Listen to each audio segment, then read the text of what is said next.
Hello, Canucks fans. Welcome back to another episode of Canucks Conversation, brought to you by Bet365. My name is Dave Guerrelli. I'm joined by Harmon Dial. Harm, Tuesday, but how was the weekend? Look, I don't have the recall memory to go back and think about my weekend now. We're on Tuesday. I mean, it was chill. It was chill. I just kind of had a laid back weekend, tried to enjoy the weather, spend some time with friends, but you put me on the spot there. I had to go back and actually think about that. I'm the kind of guy that can barely remember what I ate for lunch yesterday. So Hard-hitting question of how was your weekend? I would hate to see you in an office setting. Holy smokes. I'll tell you about my weekend. Well, you're asking me on Tuesday. If it's a Monday, I'm prepped for it, right? Well, that's fair. I was out and about yesterday and I was ready for it when people are like, "Oh, what did you get up to on the weekend?" But you asked me on a Tuesday, like my brain's off. Well, I had a doubleheader for baseball, okay? First one, I don't know. First time I've played 2 baseball games in a day since I was like 17 years old. I thought it was going to be a lot easier than it was because you must have done this with soccer, right? You play tournaments, you play like 2, 3, sometimes 3 games in a day, and you're fine. You're good to go. Everybody's having a good time. You know, parents are always saying stay hydrated, but, you know, they just kind of say that. I was dying out there, and it was on the Sunday, so it was very, very hot out. Or no, it was Saturday. Yeah, Saturday was hot. It was on the Saturday, and it was very, very hot out, but I thought I'd be able to handle it, and I did not handle it well. Like, I was so tired. I literally fell asleep when I got home. I used to have so much energy after those tournaments, but not anymore. Not in my old age. Yeah, this is the third time I'm saying this, but you're earning UNC status. You're really cementing it at this point. I love the comment somebody dropped last week where it was like Quads is both the youngest and oldest 25-year-old I know. I mean, yeah. You know what made me feel really old was last week. I was talking about what our plan is for our honeymoon, and I was like, "Oh yeah, I'm gonna go here, and I'll be 26 years old." And saying that I'm turning 26, that made me feel old. I don't know. Something about 26 feels a lot older than 25. You know what made me feel old was the fact that Macklin Celebrini wasn't born yet during Sidney Crosby's rookie NHL season. Mm-hmm. Yep. That's crazy to me that he wasn't born for Crosby's rookie season and now he's in the league. I love right now I'm watching Dave Hall in the waiting room backstage here. Just a big grin on his face as you guys are, putting in our chat. Just brutal stuff here, fellas. I forgot Dave was waiting for us. Yeah, as you guys talking about being old. Dave Hall is brought to you by Pacific Toyota dealers who want to tell you about the 100% electric Toyota BZ4X, an SUV packed with plenty of space. The BZ4X can handle any terrain and can take you from the city to the slopes. Lots of space, so you know, if you're like Harmon and I and you've got 4 kids, you can fit them all. BZ4X, it's backed by the peace of mind that comes with knowing you're driving a Toyota. And if you're driving a BZ4X, you get access to HOV lanes, even if you're driving alone. When you choose the BZ4X, you can get a $5,000 incentive, and now you can finance the 2025 BZ4X LE all-wheel drive from 0.99% APR for 36 months. Visit shoptoyota.ca or your local Pacific Toyota dealer today. We bring in a man who actually has kids, Dave Hall. Dave, when did you feel like you reached UNC status?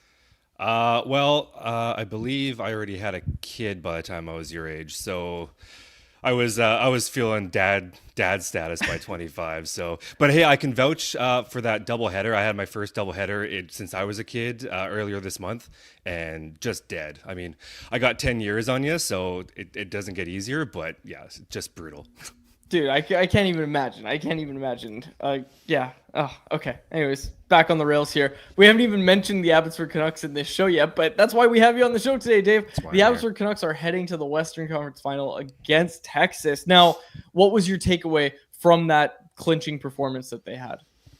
A real solid bounce back after a pretty bad game in Game 4, to be quite honest. And you know what?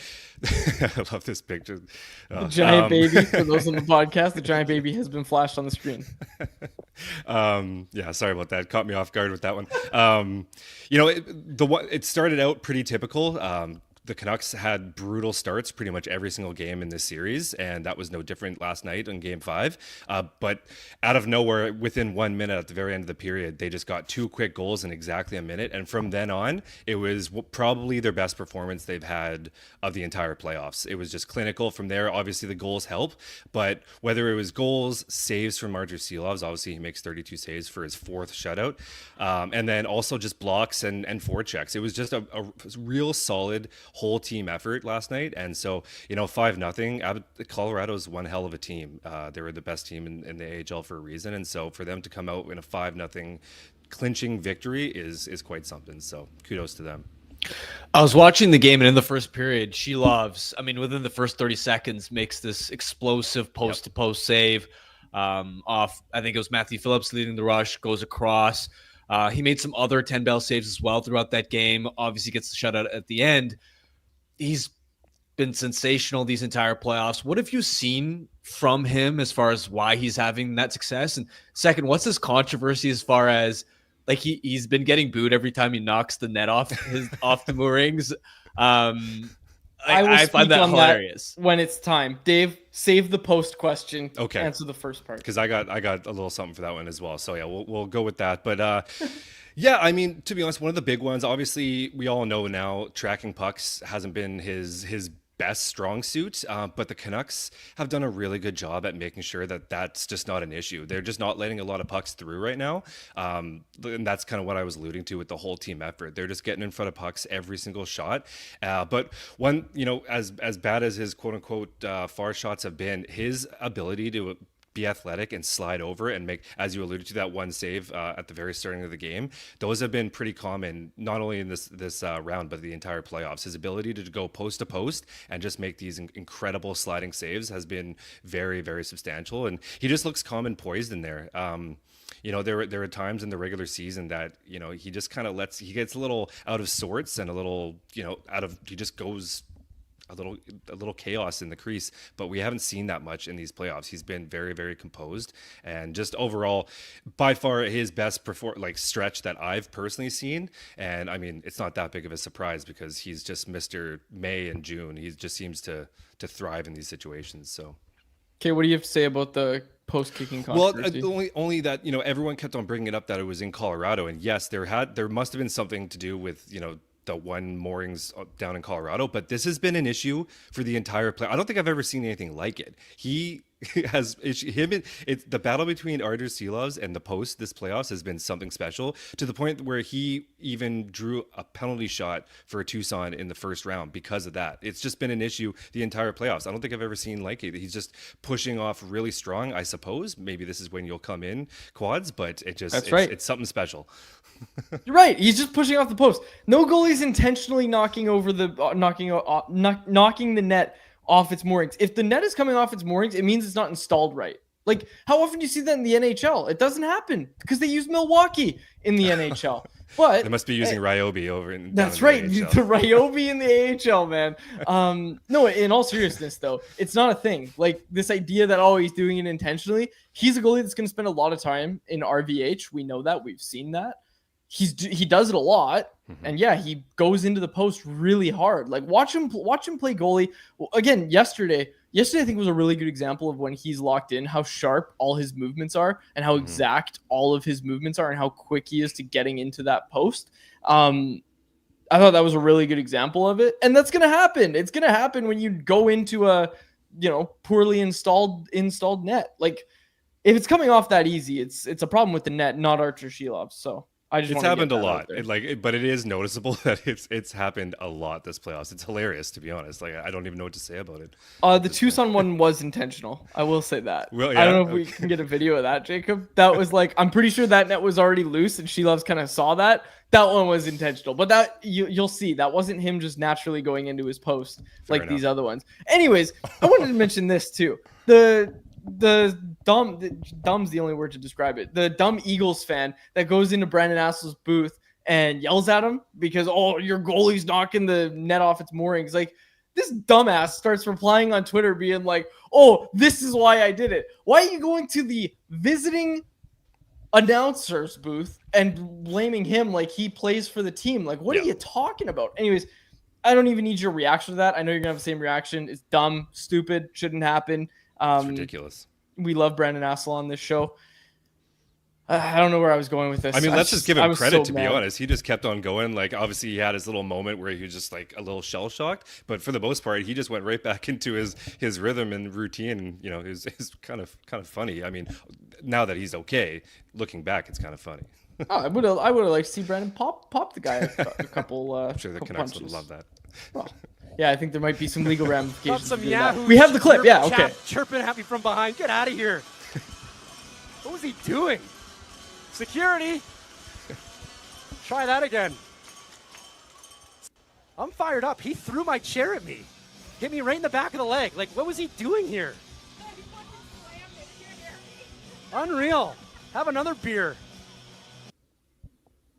God bless. All the love in the world to Brandon Assel for that one. That was, yeah, he kept his composure. It's impressive. It's impressive. Yeah, no, I would not have handled that well.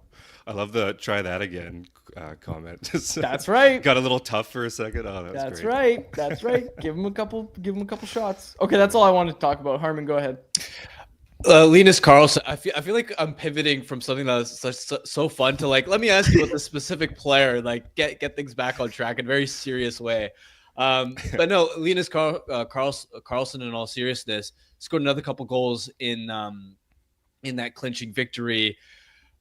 I feel like we haven't spoken as much about him in these playoffs. We've spent a lot of time talking about Sheil. We've spent a lot of time talking about Mancini and some of the other younger guys.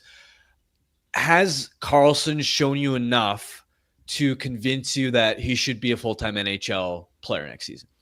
I think so, and not only in this playoffs, but I think all season. To be honest, like even though Archie Baines was the leading point getter, Klimovich was the leading goal scorer. I think Karlsson is, when he's at his best, he's probably the team's heartbeat, really. Like he's the guy that's making the plays happen. He's the one that gets dirty. He's always in front of the net mucking it up. He's going on the forward check. Yeah, he's not flashy. Yeah, he's not the greatest skater. And no, he's not going to be a top six threat for you in the NHL level, but he does everything that you want him to do. And I think he just shows up with his lunch and pail, you know what I mean, with his toolkit, let's just say toolbox, and just His shows Milwaukee's. up. Thank you, his Milwaukee's, and just gets the job done. And he's a guy that even I've been on rink wide after all the games, and he was a game after game 4 that I was not calling out, but just I was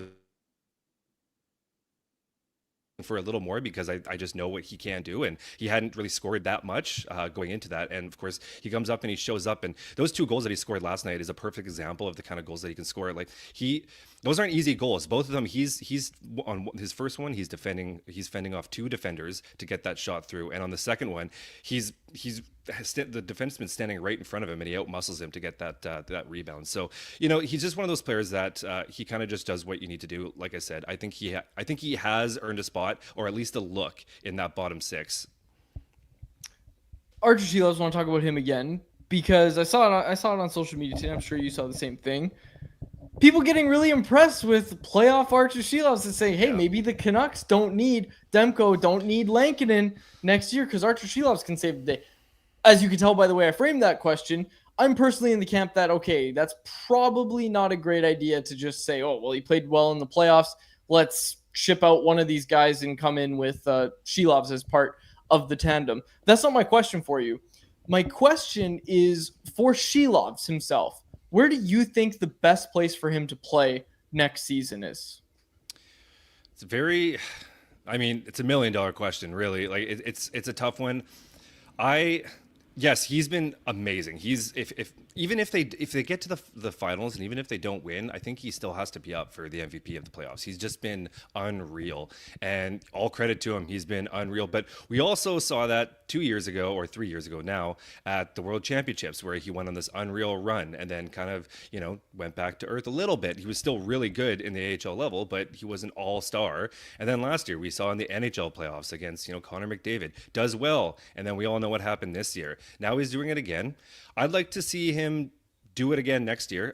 It's a crowded crease in Abbotsford, but I personally think that I'm not jumping ahead and thinking that he's ready to be your golden savior come training camp right out the gate, right? Now, it's a different story if they do trade Thatcher Demko. I think there's an argument for him to be up there as a backup, sure. But I think if, this is what we're looking at and the environment is a Thatcher Demko, Kevin Lankinen, Artur Silovs, I think I'm okay with him spending another, maybe not the full season. We'll see how he does in the regular season with Abbotsford. But I think to at least start, have him play and just make sure he can continue to do this, right? Because, yeah, we've seen this in this nice short stint, but, we got to do it for an entire season here, so. I've started to wonder about Nikita Tolopilo. Hasn't played at all in these playoffs. He's an RFA at the end of this year. I'd assume the Canucks re-sign him, but like when you say there's a crowded crease in Abbotsford, are you thinking that Tolopilo is a part of the plan moving forward? I would like him to be. I've been very vocal about how much I like Nikita Tolopilo, but I mean, now we've got Ty Young, who kind of came out of nowhere. I'm like, not nowhere, but kind of out of nowhere. Oh yeah. Like, at the start of this year, he might have been going back to junior. So the fact that he came into the pro leagues, both ECHL and AHL, and played this great, I think he has to be in the mix next year. And you also have, the man of mystery, Mr. Yuri Patera. He's still signed for another year. So, that's four goalies in the mix, all well worth, at least a look. And that's not mentioning Aku Koskenvuo, who we can assume is going to be with Kalamazoo next year, just based on those four names that I've already named. So that's the only reason why I'm starting to think maybe Nikita Tolopilo isn't a part of that fixture, or there's going to be a trade. Maybe the fact that Artur Silovs is playing so great right now. Maybe that's your ticket to maybe try to boost your lineup a little bit at the Vancouver level, depending on what he can bring back. Quad's going to be crying if Tolopilo, his golden boy, gets moved or doesn't get one qualified. That got away. He's the one that got away. Besides Sheilovs, Mancini, and Carlson, who are one or two more Abbotsford players that have really impressed you sort of in that playoff series against Colorado? Well, Jonathan Lekaramäki did play a lot better. He certainly came alive. A little quiet last night in Game 5, but that's okay because, that's the one thing about Abbotsford is they needed their veterans to kind of step up, and they did. So a little quiet last night, but overall, he was probably the team's best forward, at least in the middle, the meaty part of the round. So I thought he was really good. He was not only scoring goals, not only getting assists, but just like his confidence was evident. He was making those plays that he wasn't typically doing in the earlier rounds when you could tell that he was kind of fighting it a bit. So once he scored that goal, you could pretty much just see the monkey jump off his shoulder, and he just looked a lot more calm and composed with the puck.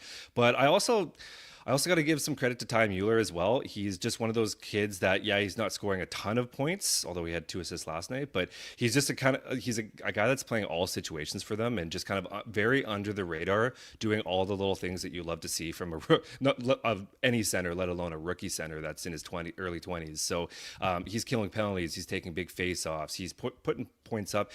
Last night he had a really good drive where he dropped his shoulder and made a pretty big power move for a guy that's not typically a power guy. So overall, he's a guy that I thought was good.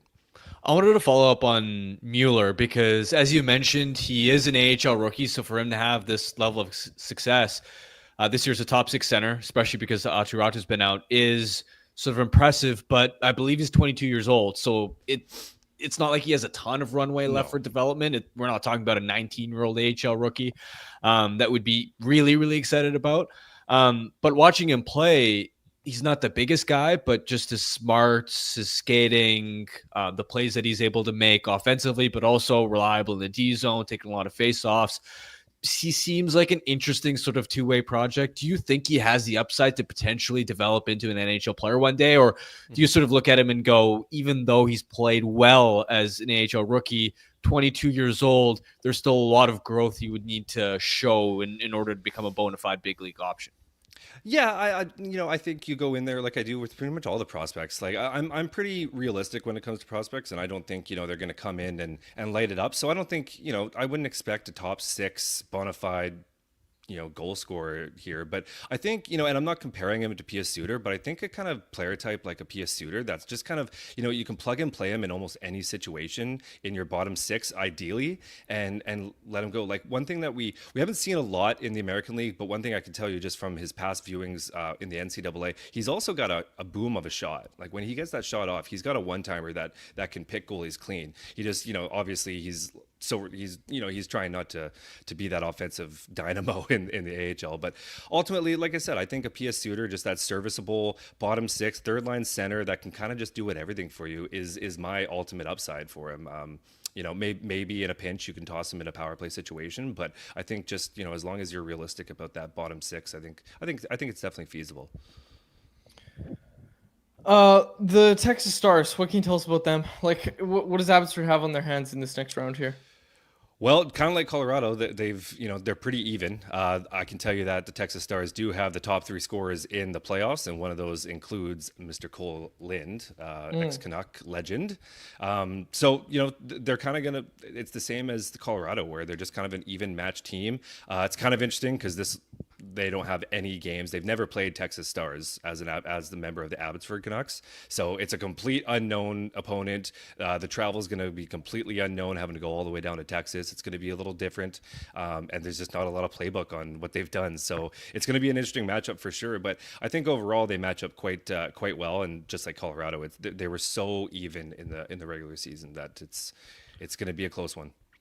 I want to zoom out a little bit and talk to you about the NHL draft, just because the Canucks are in a position where we know they're going to be aggressive to go all in.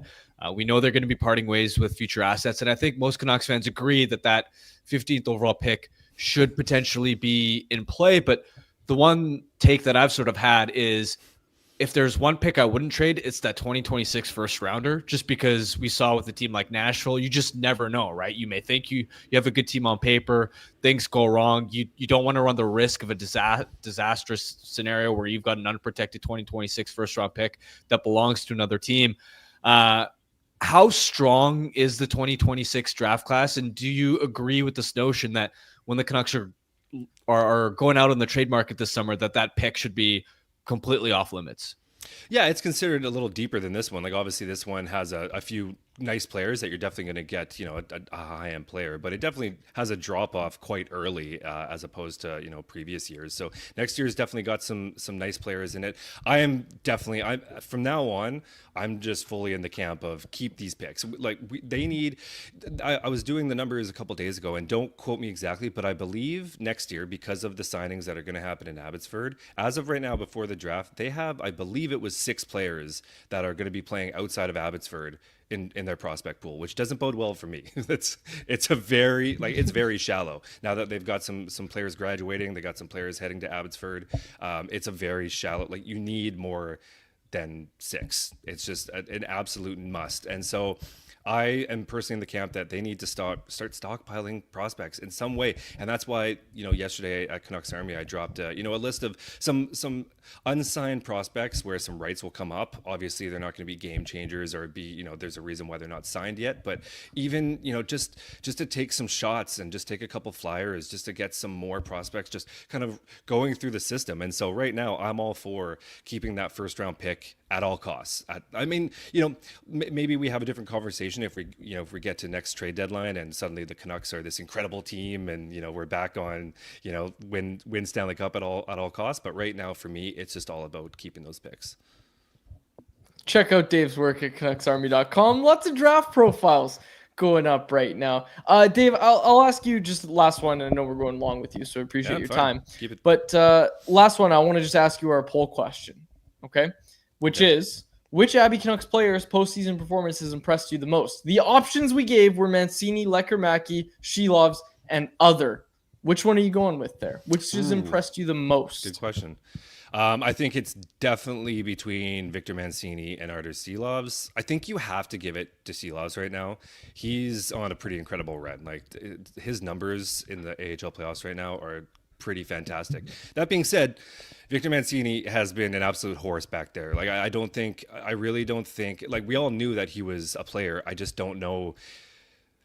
And it's the AHL effect, right? Like, it's always tough with a player because, of course, he's playing so well. Everyone just seems to be like, oh, just trade everyone, trade Filip Hronek, trade everyone, because Victor Mancini is the next guy. I don't know if we can go that far. Like, it is the American Hockey League. He does have 5 points in 12 games, so it's not like he's ripping the offensive charts, the offensive sheets off the charts. But he's just doing everything, like, unreal. He's eating so many minutes. He's blocking shots. He's taking hits. He's so physically imposing at the American League level that it's just so impressive. And then you watch his skating, and he's no Quinn Hughes out there, but he's very delicate on his skates, and his edge work is quite something. And he's just showing a lot more than I just don't think we saw at the Vancouver level, and that's understandable considering he's trying to stick with the club, and you got a guy like Rick Tocchet watching your every move. So you want to be on your best behavior. But I think it's a close toss up. I'm giving it to Artie Seelovs though, only because his numbers are just almost historic right now. So I got to give it up to him. Good stuff. Excellent. All right, Dave. Kicks off Thursday, so we'll be reading your coverage over at Canucks Army via the Farmies, and you're also going to be sticking with the rink-wide Vancouver, rink-wide Abbotsford, rink-wide. You're going to be on rink-wide continuously throughout the playoffs. We're looking forward to watching it. Thanks for taking the time today. Thanks so much for having me, boys. There he is, Dave Hall. Read his work over at CanucksArmy.com, and make sure you're subscribed to Rink-Wide Vancouver, wherever you get your podcasts. Just before our poll question. Oh, no, let's get to our poll question. Yeah, let's get to our poll question because it's about Abbotsford, so I think it's a good segue. Could have been good. I didn't make it great. But our poll question is brought to you by our friends over at Greta. By now, you know that Greta's a great spot to watch the big game, but did you know it's an even better spot for your upcoming party or event? If you need a venue for a team building or summer social event, check out Greta. Great street food in the arcade is always a fun time with lots of options. My personal favorite, of course, being the football and basketball games.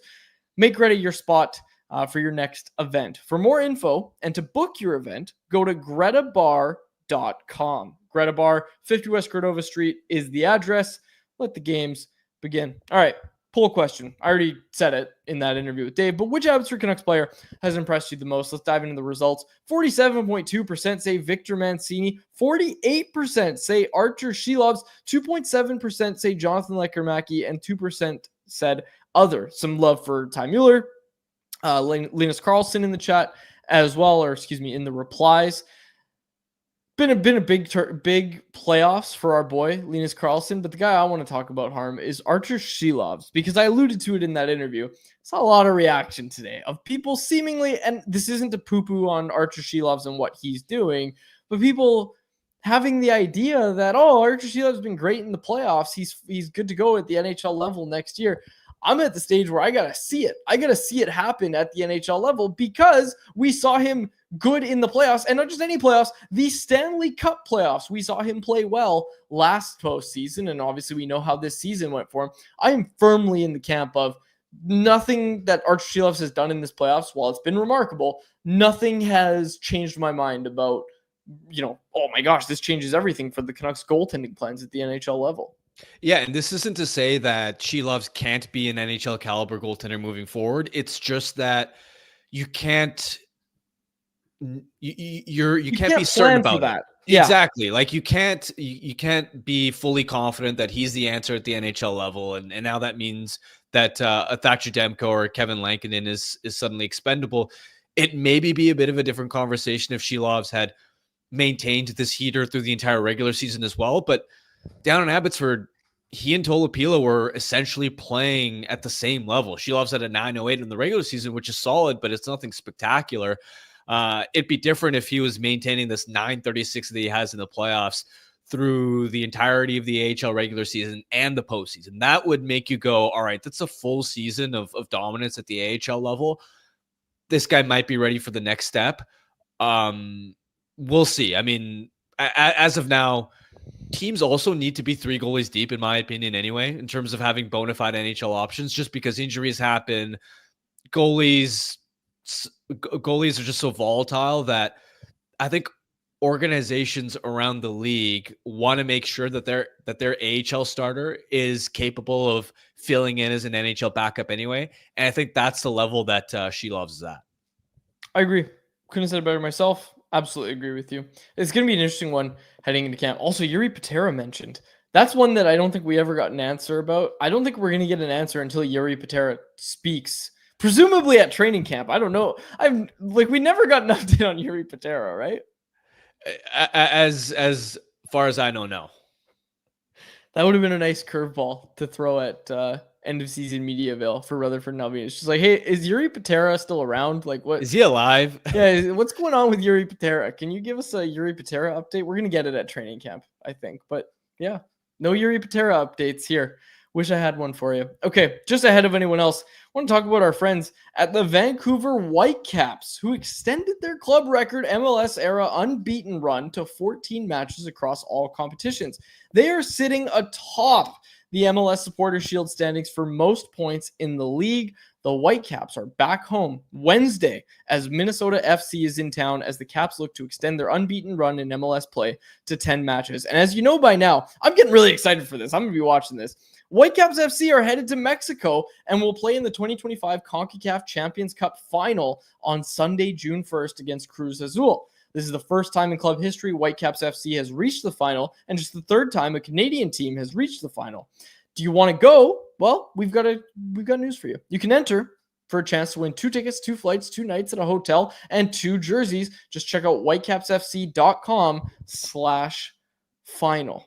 Welcome to Vancouver and to BC Place, the home of Jesper Sorensen's Vancouver Whitecaps FC. Brian White leaps up, Sebastian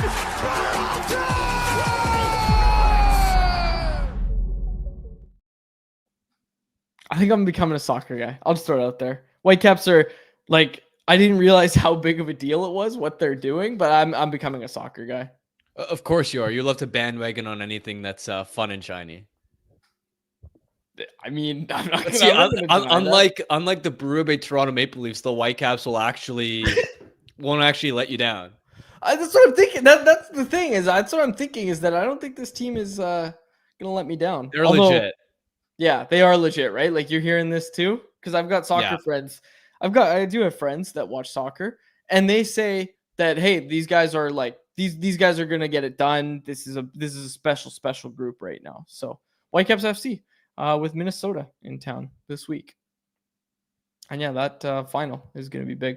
All right, anyone else? Brought to you by the Vancouver Canadians, who return to the Nat tonight, Tuesday, May 27th, for a 6-game set with the Hillsborough Hops. Come on down tonight for South Asian Heritage Night, plus some post-game fireworks. There's also a nooner at the Nat on Friday the 30th, and check out the White Spot Family Fun Sunday on June 1st. Make sure you bring the kids because there's a Bob Brown Bear stuffy giveaway, and the kids get to run the bases post-game. It's always a fun day on a Sunday afternoon. For tickets, call 604-872-5232 or check out CanadiansBaseball.com. Okay, Harm, have you heard much about Arjun Namala yet? No.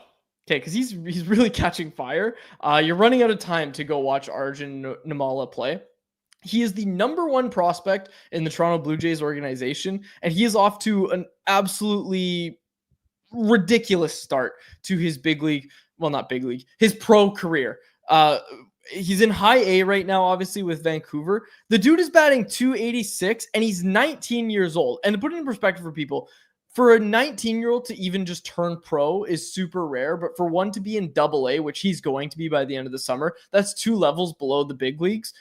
That is extremely rare. Like, that is held for the highest tier of all-stars are playing in that level at that age. So the fact that he's 19 years old and he's doing what he's doing with the Canadians right now is honestly just unbelievable. Again, he's up to 9 homers already and just 161 at bats.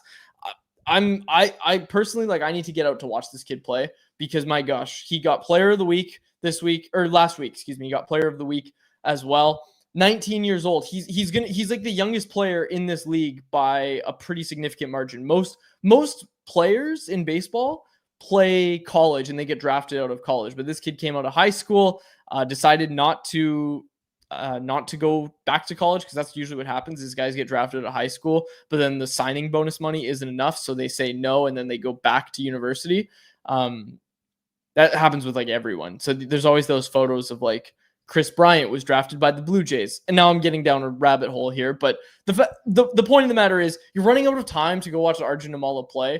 And when you're seeing him tear up the big leagues in a year or two, you're going to regret not going down to Nat Bailey and watching him play. Who's the MLB comp for him? Like in terms of when he's in his prime, if he hits potential wise, you got an MLB comp? I mean, he's a power hitting shortstop. But here's the thing. He wasn't supposed to be a power hitting shortstop. When he was drafted, they were like, oh yeah, contact first. So there's different guys. There's lots of guys that fall into that category. But the fact he's hitting for power, like he's going to be their replacement for Bo Bichette. And I mean, probably Bo Bichette at his absolute best is the comp for Arjun Namala. Do you think I'm right about that, Jacob? Yeah, and you could say maybe like he's not going to be as good defensively as Francisco Lindor, but like potentially, like if everything went right, like he could be similar to Francisco Lindor with what he'd bring with the bat, in my opinion. That's a big comp. Even Harmon knows that name. Yeah. Well, that's why I said it. Because a lot of people know Francisco Lindor, who's like arguably like a top 2 defensive shortstop as well as being a top 3 offensive shortstop. But like, I think it's pretty likely that if everything goes right for Namala, he's better than Bichette ever was. And I say that as someone who likes Bo Bichette. So What about like relative to like a Troy Tulowitzki? I mean, Troy Tulowitzki would have been a Hall of Famer if he didn't have injury problems. So that's a tough one. Tulo's a tough one, but he is a power hitting shortstop. like But he'd he'd be better than Blue Jays Troy Tulowitzki, and just not quite. Oh, Colorado I was thinking Rockies. about doubt. No doubt. Don't get me started on the 2015 Jays. Don't get me started. No one wants that. No one wants me to start talking about that. I bought a Troy Tulowitzki shirt, man. I got one. I honestly, when they traded for him, that was when I actually followed baseball a little bit. I was so excited because he was such a stud in Colorado for so long. He was the best shortstop in baseball. He was the best shortstop in baseball when they made that trade. But that also might have been like the worst year for shortstops in the majors. There's something to be said about the crop of shortstops that were in the majors at that time. But yeah, we're getting a little off topic. But the point is, Arjun Namala, really, really good. And then the number 2 prospect as well, Trey Savage. He's made 2 starts. He makes his C's debut on Saturday. So make sure you get your tickets. CanadiansBaseball.com. Trey Savage. He's struck out 10 in his debut, which is just unbelievable. But anyways, I got to get out there. Nooner at the Nat on Saturday as well. I have only mentioned Sunday, but there's one on Saturday as well. Saturday, May 31st. Get out. Trey Savage takes the mound. All right.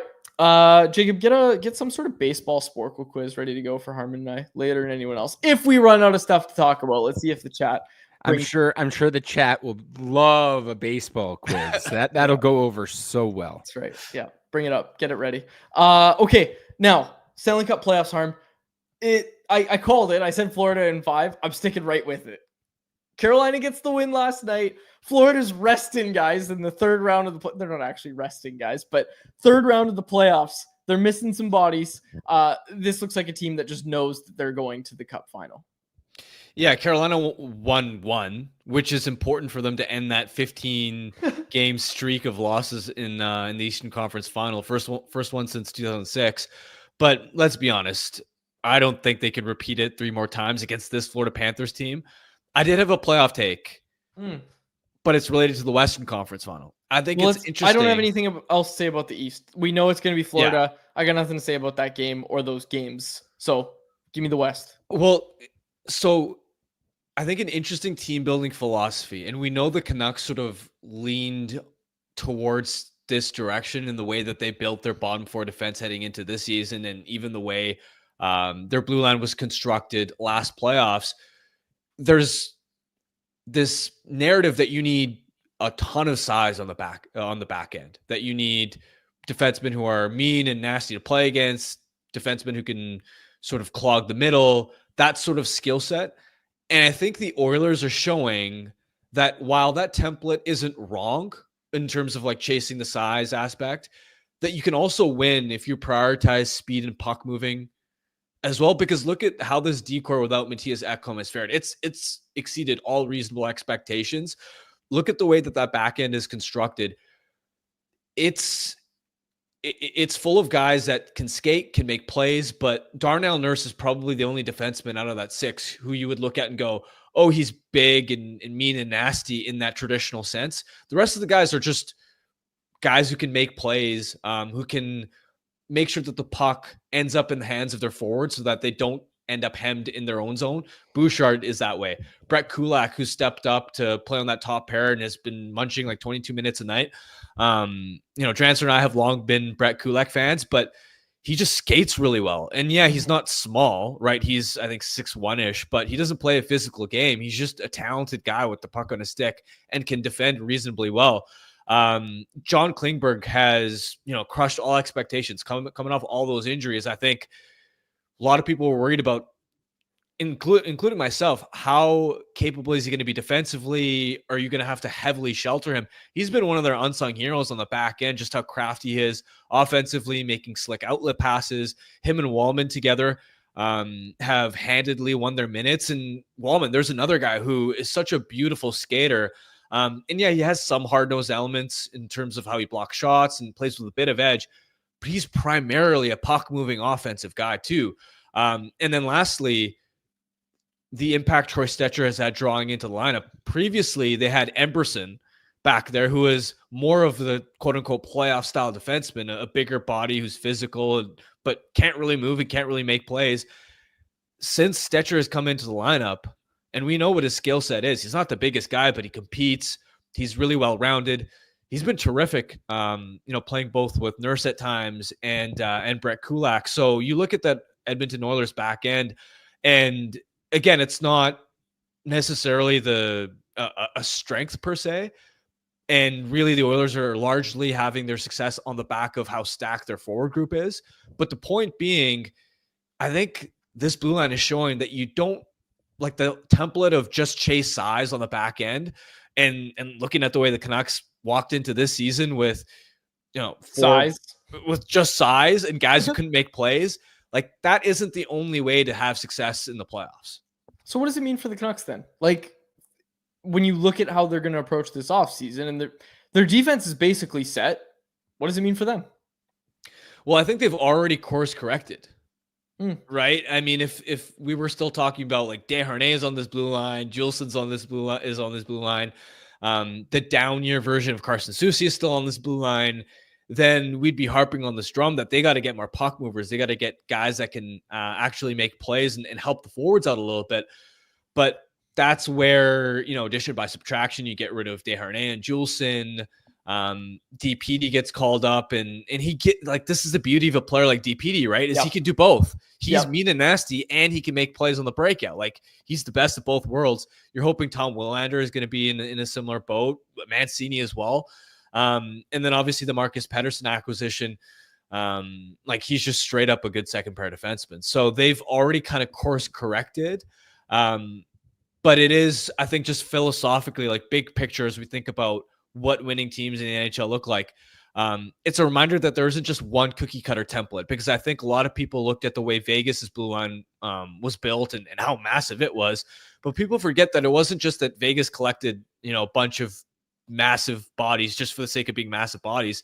2 years ago, it was these guys can play as well. They're great on the breakout. They have offensive talent. That's what Theodore, that's what Pietrangelo, Hannafin now is a more recent acquisition. That's what those guys do. But I thought that's, an interesting sort of observation. All right, we got a super chat here. We got it from the line change. We appreciate that. It is... Oh, you gave us 2 super chats, actually. I appreciate this. All right, this is great. Of course, all our super chat charity donations will go to the BC Mental Health Foundation, changing the face of mental health and addiction by supporting breakthroughs in care, public understanding, research, and knowledge exchange. So that was a $10 donation and a $3 donation to the BC Mental Health Foundation. This is what he said. He said, trading Hronek, a good idea or a bad idea? And he also said, let's go, Abby. Big shout out to Dave Hall for the recaps and breakdowns on Canucks Army. Also said, loving the new studio. Quads, thank you for all of that. Let's dive into the question because it's a good one. It was discussed last week on a few different podcasts, a few different shows. We never touched on it. We wrote about it at Canucks Army this weekend and then got accused by some dope in the replies on Twitter being like, oh, so you guys create the trade Hronek narrative and then come out and say, oh, it's a bad idea. We didn't create anything, okay? Just settle down. A lot of other people were talking about this. We didn't talk about it, but now we're going to talk about it. Trading Hronek. People are talking about this idea that if you want to get, you're going to have to give something up. If you want to get that second line center, you're going to have to give something good up. We did a off-season show last week where we talked about what a home run off-season for the Canucks looks like. They've got a lot of work to do. I'm of the opinion that trading Hronek probably isn't the way to get there. And the reason I say that, Harm, is if you're going to trade Hronek, the time to do it is probably next season if you decide to do this rebuild. He's going to be one of few pieces that has some trade value when you enter that rebuild. But right now, when you're trying to compete, and that's what this team's trying to do, and when you look at it through that lens, there is no way I'm trading Filip Hronek. And I think the big reason is I'd ask people to remember what it was like for that time. And I'm asking you to go back to a dark place here. But remember this past season when both Quinn Hughes and Filip Hronek were down. I think that was when Vinny Desharnais got his overtime shift. You don't want that. You don't want to see what this blue line looks like without Quinn Hughes and without Filip Hronek. And ultimately, that's what having two legit top pair guys can do for you, is it gives you the option of when Quinn Hughes goes down, the drop off in who's the next man up isn't as massive as it would be if you didn't have Filip Hronek. And look, like, we've known for so long how important a guy like Filip Hronek is to this team and how badly they needed a real right shot guy that is a top pairing guy. And they finally got it. I would not be looking to trade him right now. If you suck this season and Quinn Hughes is gone and blah, blah, blah, then sure, I'll listen to trading Filip Hronek. But right now, you're trying to compete. Filip Hronek makes you a better team. He is a really good depth option if and when Quinn Hughes goes down. There's no way I'm trading Filip Hronek this offseason. Yeah, the word would be that you're robbing Peter to pay Paul, right? So you maybe plug a hole up front, but you've created one on the right side of your blue line. And yeah, you could look at Willander and Mancini and be intrigued and excited about their potential. But that's all it is right now. It's potential. You can't walk into next season with Tyler Myers as your number one RD and then just hope that both Willander and Mancini are ready to be impact contributors right out of the gate next season. It'd be a different conversation if we had seen Willander and Mancini, if they were 2 years further along and it's like, okay, we've seen these younger guys at the NHL level. They're ready to take on bigger top four roles, but we don't know how capable they are at the NHL level yet. There's obviously some hope. There's obviously some excitement, but without that guarantee, in my mind, I don't think you can pull the trigger on leveraging Hronek as a trade chip. That's not to say he's a complete untouchable, because hey, at the right price, I mean, you have to be open-minded and Sure. You could figure things out. If there was the opportunity to acquire a superstar forward where you're like, this is a home run type of trade and we'll figure out the defense later, you can try to problem solve things that way. But as a default state, unless somebody knocks your socks off, I don't think you're seriously exploring the idea of trading Hronek this offseason. Dr. Haas in the chat, regular listener of the show, he said, finally our D is stable. I wouldn't trade Hronek next season. Some people agreeing with that sentiment as well. Bintang Warrior said, yeah, leave the working stuff and fix the broken stuff. This was from Ty David, another regular listener of the show. Thanks for joining us, Ty. He asked if Sheilov's is waiver exempt next season. The answer, I broke it down about a month and a half ago, and at the time it didn't seem like a big deal. Nope. Sheilov's is going to hit waivers if he is sent down to Abbotsford. He's going to have to pass through waivers. Is a team going to go claim Archer Sheilov's? I don't think so, but do you think, Harm, that A, he would get claimed, and B, that could impact the Canucks' plans at all? More likely than not, I would expect him to clear. Now, Don't forget Yuri Patera got claimed. Yeah, but that was a different situation because the Bruins hadn't signed Swayman. Jeremy Swayman yet, and were kind of scrambling because they didn't trust their, I think Brandon Bussey, their AHL guy, to potentially be ready for NHL duties. So that was a unique circumstance. I would say that most teams have a player in a similar boat as Sheilov's, where okay, he's really intriguing at the AHL level. Maybe he's ready for NHL duties, but I feel like most teams have a guy similar to Sheilov's in their system. Maybe not as young, but with a similar kind of profile. And again, the key is you would have to commit to him being a full-time NHL backup. And I don't know if a team would be fully convinced enough to roll the dice on him to do that. Yeah, it's going to be an interesting one to kind of track through training camp too, because goaltending got figured out in training camp last year. And I don't know, I have this weird feeling, and I'm not reporting anything. I'm not saying I think this is what should happen. I just have a weird feeling that the two goalies in training camp next year won't be Lankinen and Demko. Just going to throw that out there. I have a Just feeling a it's gonna, gut feeling. just a gut feeling it's going to be one or the other. It's not going to be both. You think because of a trade, or are you forecasting some kind of like injury or something? No, not injury. I'm thinking one of them gets moved. I think one of Okay. them gets All moved right. this offseason. I don't. We'll see. Okay, now let me paint you this picture, Harm. The Canucks go to Thatcher Demco on July 1. We had a great discussion earlier in the offseason about if the Canucks should sign Thatcher Demco to an extension. I wrote about it this past week at Canucks Army when I did Thatcher Demco's year in review. Both sides want to get an extension done, but it's going to take more than Thatcher Demco telling you at end of season media avail that, oh, I love being a Canuck and I want to be here. This is where I want to be. It takes more than that, and it takes more than Jim Rutherford saying we would like to get an extension done as well, because there's going to be risk on both sides if an extension is signed or if an extension is not signed. I'm not going to rehash that whole conversation because we've had it before. I wrote about it literally last week. I'm not going to rehash the whole conversation and explain all of that all over again. What I am going to say is part of me wonders how the Canucks react if they go July 1 and say, hey, Thatcher, we'd like to sign you to this extension. This is what we have in mind. And then Demko's camp says, well, we had this in mind, and they're just way off.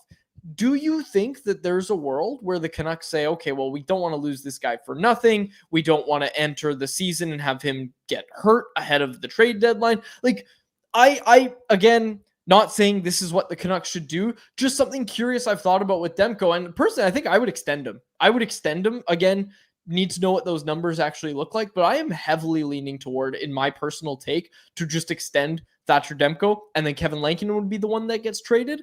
I'm just saying that I have this gut feeling, and I don't know where it's coming from, that one of these guys gets traded. What I'm trying to do right now is just illustrate a scenario where Demko could be dealt this offseason, just to kind of explain, I guess, the rationale a little more. Not saying I think they should do it, just saying that I think this is where it's coming from, that we know they're going to talk extension this summer, and if they're super far off, maybe the Canucks look to extract some value from them. Well, it depends on what that value is, right? How do teams around the NHL rate Demko? We know that it's a relatively shallow crop of UFA goaltenders, so teams don't have a lot of options. But it's tough for me to say what exactly Demko's trade value is in light of his down year and in light of all the injuries, and would teams want access to his medical record to be confident about giving up something significant for him.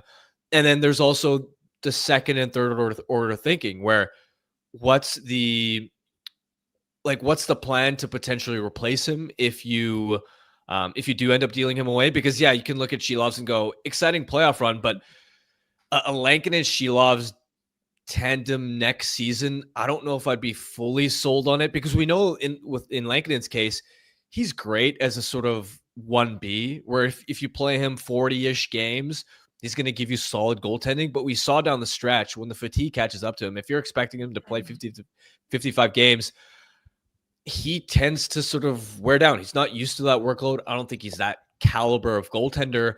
And so what happens if you, let's say, trade Demko away, you roll into next season with Lankinen and Sheilov's, and now Sheilov's does what he did this past year, where at the NHL level, he just wasn't playable. Then you're kind of hooped, and you're going to be in desperation mode mid-season trying to acquire a goaltender, which is a really difficult thing to sort of do. So it would hinge on what's Demko's trade value. How would you find another veteran or another steady option to potentially replace him, so that Lankinen you're not like overly reliant on him. Yeah. And then third as well, the cap space that potentially dealing, Demko away and the trade assets that you would get from it, what skater, what forward could you get with those pieces? Yep. Because if you're really confident about step 2 and step 3 of that process, then I think you're more confident about step 1 of that process, which is dealing Demko. But if you're uncertain about, okay, where would we, what guy would we allocate the cap space created from a Demko trade to, and what are we using these trade assets for? And if you're also uncertain about how are we going to replace Demko, then all of a sudden it becomes a dicier proposition. And at that point, to me, if you're the Canucks, you could still decide, hey, let's just walk into next season and see what happens, and sort of just view him as a lottery ticket. The kind of goaltender that if he gets hot, stays healthy, yeah, he raises your ceiling and he's a star level contributor, which, I mean, this team needs more stars, period. So I wouldn't even mind that path, and you can deal with the long-term ramifications later. The Canucks have options here, and I think there are a lot of unknown variables and parts that us as outsiders don't have a lot of detail on for us to sort of sit here today and give like a concrete, this is exactly what the Canucks should do with Thatcher Demco. Exactly. Agreed. I just got that gut feeling. Jacob, you can write that down if you want in the things Quad said that we have to look back on file. You can put that down. It's just a gut feeling. It's not like a hard take. Like if they're both there at training camp, I'm not gonna be like, oh my gosh, I can't believe I was wrong. They very well could be. I just have a weird gut feeling. I don't know. I just want to throw it out there. Well, Frank did have Demko on his trade board article and was just like casually floating the idea of reuniting with Tocchet in Philly, where obviously the Flyers have had an awful goaltending situation for a couple of years now. They desperately need a number one. So I thought that was an interesting idea, but we'll see. That over at dailyfaceoff.com. We also wrote about it at CanucksArmy.com. Okay, last question from Brimfy Schwingle in the chat. He said, how many games does Willander play for the Vancouver Canucks next year? Where are you at with this, Harm? Tough for me to predict. And I say this as somebody that watched him really closely at the NCAA level. Sometimes it's hard to know how a guy's game is going to translate at the pro and specifically the NHL level. I lean towards thinking that he could benefit from some AHL time, and not because I looked at Willander in the NCAA and went, oh, he's not NHL ready, but just because we're thinking long-term too as well. What's best for his development? It isn't just how do we get this guy into the NHL as quickly as possible, especially when you got other young righties like Mancini sort of chomping at the bit for NHL action too. You have to think about what would be better for Willander, being in and out of lineup potentially at the NHL level, playing a shelter 13, 14 minutes a night, or starting the year potentially in Abbey where he gets to play 22 minutes a night, power play, PK, all situations, takes that experience to, build his confidence, to play at a really high level. And then, with the Canucks, injuries always strike on the blue line at some point. And then does he become a recall option? And at that point, he's, feeling confident about his game and you're able to ease him in that way. I sort of lean towards that being the path. And so if I had to guess right now, I'd say more than 30, but less than 60. I think he follows a similar path to Elias Patterson. Plays some games in the AHL. Maybe not as many as Elias Patterson. Obviously, he's got a higher pedigree than Elias Patterson did last year. But I think he plays some games in the AHL, plays some games in the NHL. I think Victor Mancini ultimately is the one that gets that spot out of training camp. We'll see what else the Canucks do this offseason if they kind of add some depth there and make that a bit more of a competition for that third pairing role. So we'll see, but I think ultimately, it's going to be some AHL time, but I think that's going to be short AHL time. I don't think we're looking at a full season or anything like that. I'm going to say 30. I'm going to set it at 30. I think he plays 30 NHL games next year. All right, Jacob's got a quiz for us. Jacob, pull it up. I can't believe you're actually going to pull up the Baseball Hall of Fame quiz. There's 279 answers here. We got 20 minutes to do it. We got 20 minutes. We're not doing this whole quiz. There's no way. Pick a different quiz then. You can do it solo if you want. I'm jetting out of here. All right. Pick another quiz. I want to do a baseball quiz. Quads, we're almost at an hour now. This is not the time to do a baseball quiz. Give me a hockey quiz. Hang on. Would you like a hockey quiz? Yeah, I'm looking it up. Doing all the work here. Oh, you know what you should do is for those of you who saw Tyson Cole and I had a video up on Canucks Army yesterday doing the Canucks leading point scorers by decade. So I should get you guys to do that quiz. I like that. Sure. Let's do it. So here we go as I get rid of all these ads. Sorry. So yeah, you have to guess the top 10 point scorers by decade. I'll zoom in so hopefully we can see it a little better. All right. Here we go. Okay. You guys got to tell me who to type. Where are we starting? 70s? Yeah. Wherever you guys want. Let's start in the 2010s. All right. Okay, so Henrik Sedin. Sorry, I just want to get rid of a sponsor on the screen as there's a bunch of random ads popping up. We just want to be safe. All right, there you go. You got the Sedins. Okay, good. I'm sorry. We what gotta is get the all of exercise? them. You gotta get all of them. Oh, I thought we were just doing the top one from each deck. No, Oh yeah, I thought it was top 1 too. no, okay. you can see. Boom. Ryan Kessler. Go ahead. Okay. Okay. I got it now. I got it. I understand. Alex Burrows. And we're probably going to cut this out of the audio pod because Higgins. there's just really no way of replicating it. But Yannick Hansen. This is gonna take a long time. How Yeah, would well- anyone do this in 7? Okay. Who did I say? Yannick Hansen. How many games? No, Verbata wouldn't have been long enough. Oh, Bo Horvat. there you go. Brock Besser. Nope. What? Oh, No 'cause Besser. 2010s. Yeah, because Yeah. 2010s. Okay. Let's get some other stuff filled. Naslund, Bertuzzi, Yeah, there you go. Bure, Edler. Give me Alex Edler. There you go. That's the one you were missing in the 2010. Tanti, Yeah, Tony Tanti. Oh, here we go. McGillney. Linden. Finally, Linden comes off the board. Yeah, Stan Schmiel. Um, Start 70s. Morrison. Yeah, Brendan Morrison. Morrison. Go ahead and give me what's that guy's name? I just did the video on the 75 Canucks. Yes, you did. Damn it, why can't I remember this? Oh yeah, Jelinas. Kurtenbach. Kurtenbach. There you go. I'll be honest, I don't know many 70s Canucks. Don Lever. Give me Don Lever. There you please. go. Yeah. Throw snaps. We got to start getting some defensemen as well. Cliff Ronning. You spelled there you go. No, you had it. Yeah. There it is. Nope. Didn't What? work. Did we Snaps. spell that right? Hey, I just don't think he's on the list. Oh, all right. Cliff Oh, Ronning. yeah, Cliff Ronning. Yeah, Jacob, make sure this is cut out of the audio pod. Yeah, I know. This is very much a visual exercise. Chat can start helping us out. But Dan Hamhuis, Calvin 99 Charlie threw that out there. That's a good one. Oh, Good wow. pull. Bieksa. Yeah, There you go. Bieksa? Bieksa makes the list. Yeah. Oh, good. Okay, It's- so we when completed Tyson all and I did 2010. this, we realized like it's either guys that had 2 to 3 decent years, or were like there for 8 years and just accumulated. Yeah. Okay, so Jovo. Jovo. Yeah, there we go. Jovo. There we go. Oland. He was the accumulator. Jovo was the Sammy short, Salo, decent please. years. Another accumulator. There you go. Here's one. Matt Cook. Oh, yes, wow. I Good can't pull. believe that. Wow. Good Hold it, pull. baby. Yeah. Okay. We said Matt Cook. So we're almost done the 2000s as well. Who's the other guy from the 2000s? You're not gonna get this one. Tyson and I didn't, and we couldn't believe that he actually was there. Rutu.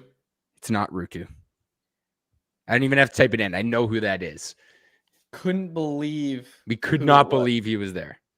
You're missing some big ones from the 80s, 90s, and a couple from the 70s that you should get, Quads, because you just did that video. Okay, well, like Greg Adams. We'll go Greg Adams. There you go. Did we say Cliff? Yeah, we said Cliff Yeah. Ronning. Do you think Courtnall would have? Oh yeah, for sure. Yeah. No, there you go. Yeah. Okay. Dale Talon. People in the chat are jumping in. I love this. No Dale Talon. No. All right. Good guess, but no. That's a good guess. That's okay. Pat Quinn. Quinn is a no. Yeah, I guessed him in the first one. Oh, he's not. Okay. He's not there. No. Peter Nedved. Oh, here comes the chat. Chris Osgood, Andrew Castles. Here we go. Oh, so there you go. That's the 2000s one. Oh, Okay. wow. Andrew Castles. Okay. Wow. He had 2.5 years with the Canucks. Shout out at to like the line change. 60-point pace. And That's a that good was pull. enough, right?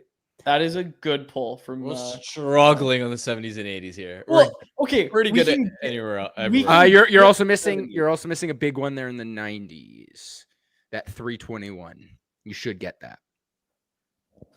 329 points in the 21 90s. points. Yeah. I'll see if the chat can help us at all. Yeah, 2 minutes left.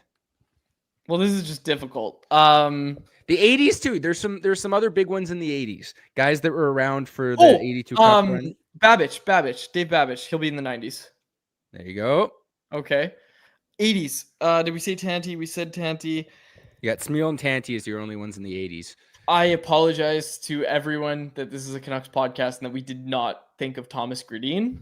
But you can Oh, go yeah. ahead Go. and consider that. That's pretty embarrassing, actually. I don't know why we decided to do this quiz as two mid-20-year-olds. Yeah, this is a tough quiz. This is a really tough quiz. It's also tough because Sandstrom, Sundstrom. His name's Sundstrom. Patrick There you go. Sundstrom will be on there. It's also tough because the Canucks had good teams at turns of decades, right? Like late 70s into the 80s was when they got good. Obviously, the 2000s into the 2010s makes it a little tough when like kind of the best teams the Canucks have had, with the exception of the 90s, were at the turn of the decade, because then you got guys getting points in both. Dennis Kearns. There you There's go. a guy. That There's works. a 70s one, yeah. There was another 70s in the video that I did. Yeah, I don't know if he'll be on there. Bob Lalonde. Just Bob Lalonde. Throw it in there. Boom. Bobby Lalonde. You're missing a French Canadian, arguably the Canucks' first star player. He was mentioned in the video. We did it on the video. Yeah, Didn't I already say I'll it? give it to you. It's Andre Boudria. Oh, I said Jelena and I meant Boudria. Yeah. I was gonna say why is Martin Jelena in the 90s? Yeah, because Okay. Martin Jelena was in the 90s. I'm just gonna go ahead and say we can't get the rest. All right, we'll give up with the 10 seconds left. So here you go. Oh, Lume, can't you believe cannot miss your that was Lume. bad. That Oh, was missing bad. Lume. That's a tough That's look. tough. Now here's the rest of the 80s. So Rhoda, Lanz, Skriko, McCarthy. You probably should have gotten a couple of those. I don't Ron feel too bad about the other Ron ones. Settlebauer, you mentioned him in the video quads. He was the Mm. Canucks drafted him after that season. And Vervegard as well. You probably should have gotten Vervegard. Oh, You guys did pretty well though. How did you guys do? Did we beat you? Yeah, but you guys also had help with the chat. Yeah, we had did help. not. So there you go. All right. All right. Thanks for joining us, folks. Let's get to our Bet365 bet of the day. Could we leave that in the audio pod? Maybe just shorten it? That might be a Yeah, lot I'll of- trim it up. We'll see what I can do. All right. Excellent. All right. Our Bet365 bet of the day. Edmonton is the heavy favorite tonight with the Stars. I don't like betting favorites, so let's go with a goal scorer. What do we get for a Troy Stetcher goal? Whoa. What's with the Special laughing? request. What's with the laughing here? All I right. mean, he's There's playing equal well. odds. Oh, no, not equal. All right. Troy Stetcher. You can get Troy Stetcher to score a goal at any time tonight at plus 1,200 odds. Throwing it out there. Troy Stetcher plus 1,200 anytime goal scorer. You can get that at Bet365. And if you want to get on the action, Bet365 has got you covered. From game props, player props, totals, and the money line, you can even bet on futures like series winners, conference champions, the Stanley Cup champions, and much, much more. Whatever your bet is, it's never ordinary at Bet365. Download the app and get in on the game. An official partner of the Stanley Cup playoffs. Must be 19 plus to play. If you choose to play, please play responsibly. Yeah, get in on the action of the Stanley Cup playoffs. I like it. Plus 1,200. Troy Stetcher. We're taking it. All right, we'll close it out there. Tomorrow we're going to go through Harman's RFA targets, so it'll be a fun show as well tomorrow. But we'll close it out there for my co-host Harman Dial and our technical producer Jacob Bazar and the Giant Baby. My name is David Quadrelli. Thanks so much for this episode of Canucks Conversation. Canucks Conversation is live Monday through Friday, every weekday at 2 p.m. over on the Canucks Army YouTube channel. Make sure you like, subscribe, and interact in the YouTube live chat every day with us, folks.